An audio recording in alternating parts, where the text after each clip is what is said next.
З намі на сувязі Вадзім Кабанчук, намеснік камандзіра палка імя Кастуся Каліноўскага. Спадар Вадзім, вітаю вас. Добрый вечер. Партал «Зеркало» папрасіў беларускіх добраахвотнікаў напісаць сабе лісты ў мінулае ў лютым 2023 года, у той самы дзень, калі ад трагедыі свет фактычна аддзяляла ўсяго некалькі гадзінаў. Спадар Вадзім, што б вы напісалі самому сабе ў мінулае? У мінула, можа быць тое, што трэба было лепей рыхтавацца. Бо я усведомляў, што будзе канфлікт, будзе вайна, але, знаете, это неяк было, до конца не хацелася сприймаць, што яны на гэта пойдуць. І некаторыя рэчы б зрабіў бы па-іншаму. Вы памятаеце, як для вас пачаўся дзень 24 лютага, і што б вы па-іншаму б зрабілі? Так, я ранкам пачуў недзе палову на 9 па радыё, што перадаюць, что Киев, Украина под ударом, и мы хутка склали рэчы с жонкой, собрались, сели на машину, поехали в бок Киева.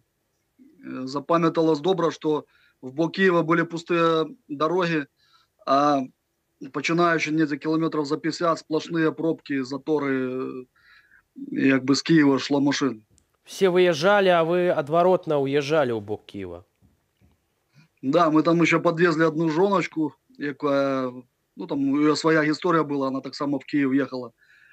Она здивилась, что мы едем в Киев, запытала, куды мы. Мы щиро сказали, что на войну. Трохи, да.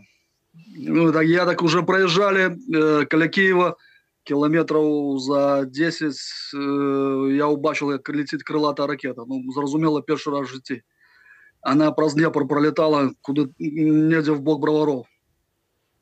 Адзін з такіх самых страшных момантаў, хіба што гэтыя ракеты, я думаю, шмат украінцаў іх, як і вы, упершыню пабачылі. А які самы страшны момант вы б узгадалі за гэты год? Самае жахлівае, это калі гінуць нашы хлопцы. І гэта, напэўна, самае жахлівае на вайне. Бо все астатняе неяк можна перажыць. А гэта страты, з якія ўжо не павярнуць назад, жыцці людзей. Некаторыя кажуць, што на вайне можна часамі знайсці нейкі пазітыў. Вось як у вас з гэтым?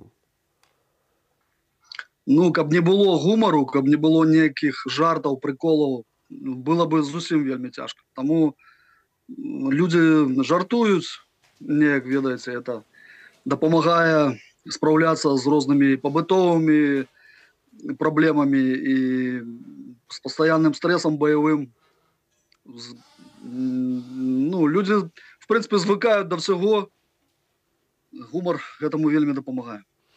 Стрэс і змагання з гэтым стрэсам. А агулам, канешне, гэты год не мог не змяніць усіх вас і полк Каліноўскага. Як гэта адбылося? Як ён змяніў вас? Мы паўсталі толькі в этом годзе. У нас 9 числа 9 сакавіка. Да, 9 сакавіка гадавіна, мы прынялі зарок першы. І, як мы змянілись? Мы фактычна робім зараз беларускую гісторыю тут в Украіне, не толькі в Украіне. Для нас гэта вельмі важна. Безумоўна, што за амаль 100 гадоў узнікла беларускае падраздзяленне нацыянальнае, збройнае. Гэта таксама вельмі важна рэч. І хлопцы, конечно, і дзяўчаты нашы малацы.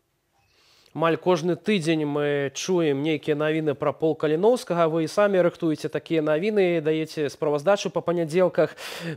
Шмат было стратаў, шмат было усяго. Вось, спадар Вадзім, як ацэньваеце сёння баявы дух каліноўцаў вось на гэтую хвіліну, на гэты дзень? Мы верым в перамогу Украіны, мы верым в нашу агульную перамогу. Нашы падраздзялення выконваюць задачы зараз в самых гарячых кропках. І менавіта адну з іх магу назваць, гэта Бахмут. І баявы дух на высоце.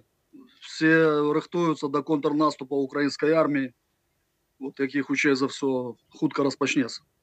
Многія прагназуюць і высокія службоўцы вайсковыя ў краіне кажуць, што пераломны момант у вайне можа наступіць гэтай весной. Ці вы б пагадзіліся таксама з такім меркаваннем? Ну тут вельмі буде залежаць ад паставак зброі, бо для наступу трэба важкая зброя. Калі заходнія партнёры не будуць марудзіць з гэтым, то цалкам верагодна. Чаго зараз найбольш не стае байцам палка Кастуся Каліноўскага? Ну, ёсць рэчы звычайныя, якія як расходнікі выкарыстоўваюцца на вайне. Найперш гэта транспарт. Ну і з амуніцыі, зразумела, там бронежилеты, каскі. Перыядычна яно ці выходзіць з ладу, ці проста байцы збрасываюць, там, напрыклад, пры эвакуацыях параненых, то гэтыя рэчы патрэбны амаль што ўвесь час. Высокі баявы дух нашых ваяроў, нашых добраахвотнікаў. Ці значыць гэта, што перамога абавязкова будзе? Армія 20-го стагоддзя, па сутнасці сваёй савецкая, у яе не мае шансаў супраць арміі 21-го стагоддзя. Гэта украінская армія, якая робіцца з кожным днём мацней. І у мяне няма ніякіх сумневаў, што гэта савецкая армія расійская, яна прайграе. Верым у гэта і мы. Дзякуй вам вялікі за гэтую размову.